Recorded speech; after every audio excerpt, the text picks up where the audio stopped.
जाने अखियाँ से I love you लिखो, ना ही प्यार के पानी छिड़को। जिया जिया। अब बतिया का बाटे बतावा,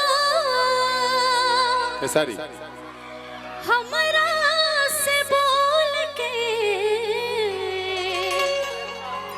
हमरा से बोल के कला अपना हीरो संगे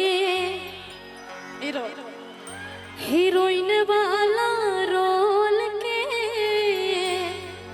हीरोइन वाला रोल के आलभ वाला बतिया हमसे दाना ताने बोल के। यह गाएं, यही गाऊं, क्या बात है। जाने अखियाँ से I love you लिखो, ना ही जाने के पानी छिड़े। रुकिए,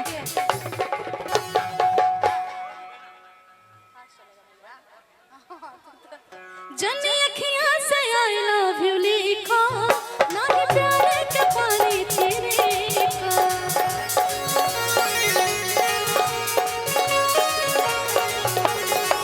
जाने अखियाँ से I love you लिखो, ना ही प्यार के पानी छिड़को। बतिया का बाटे बतावा, हमरा से बोल के, बतिया का बाटे बतावा, हमरा से बोल के, हमरा से बोल के।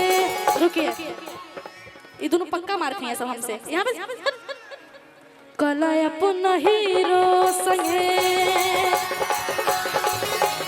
ये सब लोग मिथिला का शेर नहीं हीरो भी है, याद रहे, ये सब बब्बर शेर है, ठीक है। तो इधर भी फीलिंग देना है। ये सब क्या करने के लिए घर द्वार छोड़ के आया है इतना रात में, 12 बज रहा है।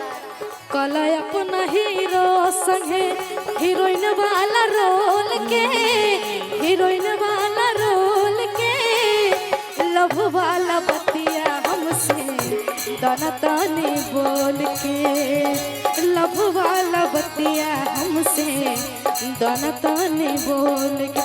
जाने अखियाँ से I love you लिखो, ना ही प्यार के पानी छिड़को।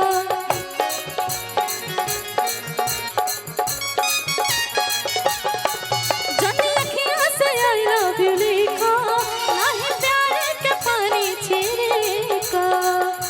बतिया का बाटे बतावा, हमरा से बोल के, हमरा से बोल के कला अपना हीरो संगे, कला अपना हीरो संगे हीरोइन वाला रोल के, हीरोइन वाला रोल के लव वाला बतिया हमसे दाना ताने बोल के।